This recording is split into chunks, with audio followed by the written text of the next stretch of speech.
Hi, JP Forney of the Movie Jerks here, bringing you some more random reviews. Now, before we get to this video's picks, I would like to address an email I received that was accusing me of editing the movies that were being picked in my earlier videos. That's nice to actually assume that I know how to edit back then. I didn't. So those were all the exact sequence of movies that I picked. So just let you know that those weren't edited. Nowadays, though, I have honed up my editing skills. So if I do make a cut, I'm willing to bet you may not even see it. Okay, now that we've gotten that all cleared up, let's make some picks for some random movies to review this week. Again, I've got my list here of over 3,000 movies I have not watched before. So let's give it a spin, press the poster button. The four that come up are the four I'm reviewing. We got Altitude. That looks like Dolph Lundgren. Right on, should be okay. And Havana Darkness. Well, it looks like it could be creepy. Ghost Fever. Ooh, scared that his hat came off. That's going to be good. And Psycho Beach Party. Yeah, that looks like the trash I'm used to watching.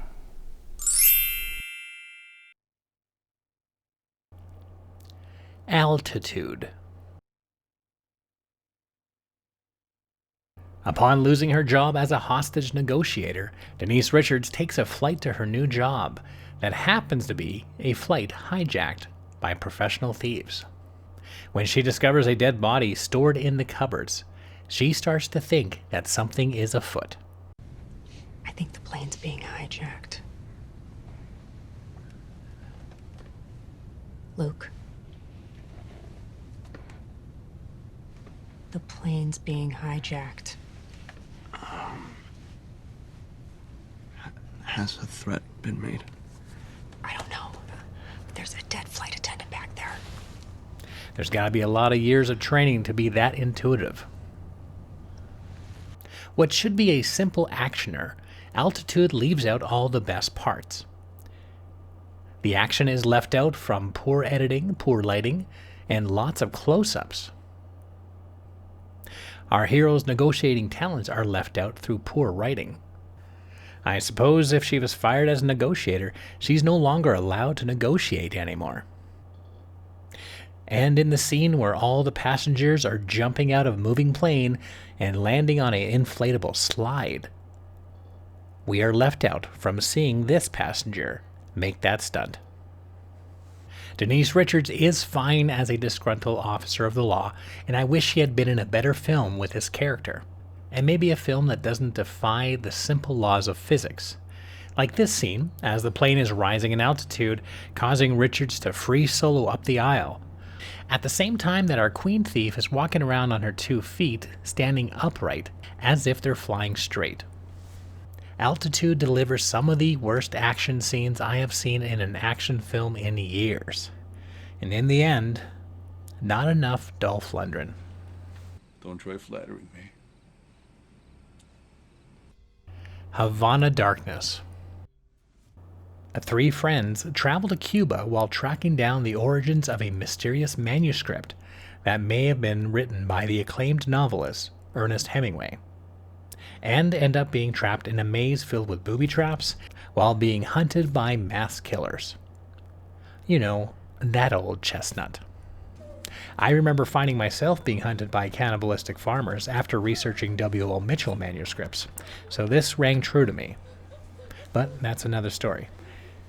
Havana Darkness feels like 2 movies mashed together that shouldn't have been linked. There's very little connection between Hemingway and the killers. Our protagonist, researching connections, freaks out when a bald Cuban starts staring at him from across a building, and a picture slipped underneath his doorway of a lady standing in a building he's researching. Yeah, who wouldn't freak out when those 2 things happen? There are some nice shots of Cuba and some good atmosphere from the start. However, once the film turns into torture porn, it is dull, boring, and little effort is made to make these characters appear intelligent. Clever girl. Oh yeah, brilliant. This lady is a strategist. Is there a better way to honor Hemingway's talent than to create torture porn? Yeah, there is.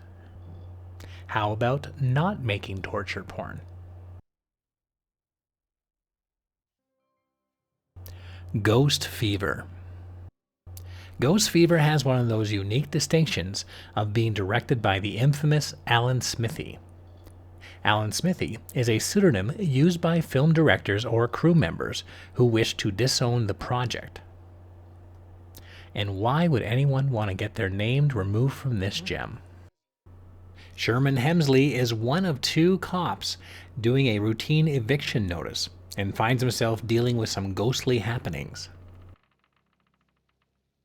The film pays tribute to some of the old ghostly gags that you would expect to see from the Three Stooges, Abbott and Costello,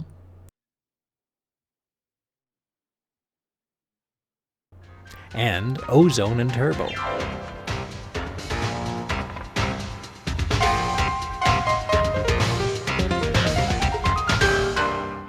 The film starts off as a ghost story, then changes into a vampire film with zombies, then switches again to the obvious next step, a boxing film.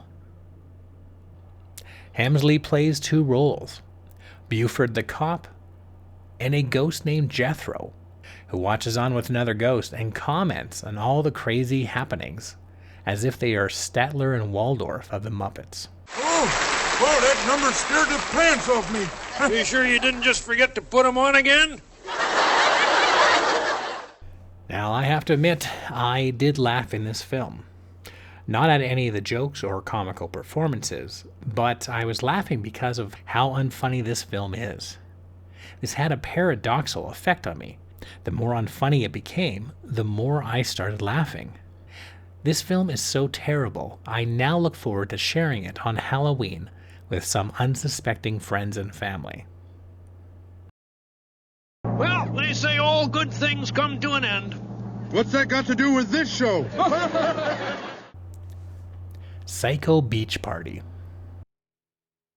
And here's yet another parody of Frankie Avalon and Annette Funicello's teen beach movies that was a craze back in the 60s. But in this one, teens are being brutally murdered as a protagonist who has split personalities starts worrying that she may be the murderer.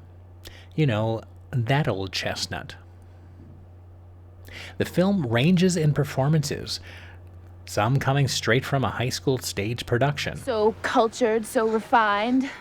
I can just imagine all those wonderful evenings you've spent together at the opera, museums, reading the great books.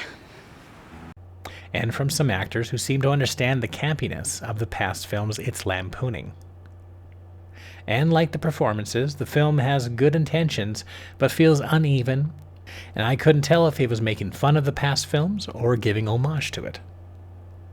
I enjoy the performances from young Amy Adams, who's a sex-crazed teen whose motivation primarily lies on getting a boyfriend, and drag artist Charles Busch, the tough yet sassy Captain Monica Stark, who's hot on the case of all the murders. Psycho Beach Party is based on a stage play written by Charles Busch, and I bet there's a better show under the surface. However, in this film, the directing is bland. The film has some stale cinematography with a lot of still camera shots. Even the sound effects are poorly leveled. Appreciate myself. But how? Those guys are interested in only two things, and you don't have either of them. And besides the two good actors, the performances are mostly dull and unmotivated. Sure, they're all good-looking people, but they're not interesting to watch. The acting sometimes is so bland, I couldn't tell if the dialogue was lousy, or if it was purposely lousy to make fun of lousy dialogue. This type of parody/homage to a popular subgenre would work better as a short film. Whenever Amy Adams or Charles Busch was on set, I was into it. When the film delivers a dance-off, it becomes fun. There should have been more dances, there should have been more songs, and there should have been more zaniness. I would have expected this parody/homage to be more eccentric, more over the top, and even more exaggerated when it comes to the comedy. It's not bad, but it's not worth revisiting. And there you have it, another random review. If you've seen any of these films, we'd love to hear your comments in the comments section. If there's a movie that you hate, feel free to dare us to find 10 good things about that one bad film. And for more information about the Movie Jerks, you can go to www.themoviejerks.ca.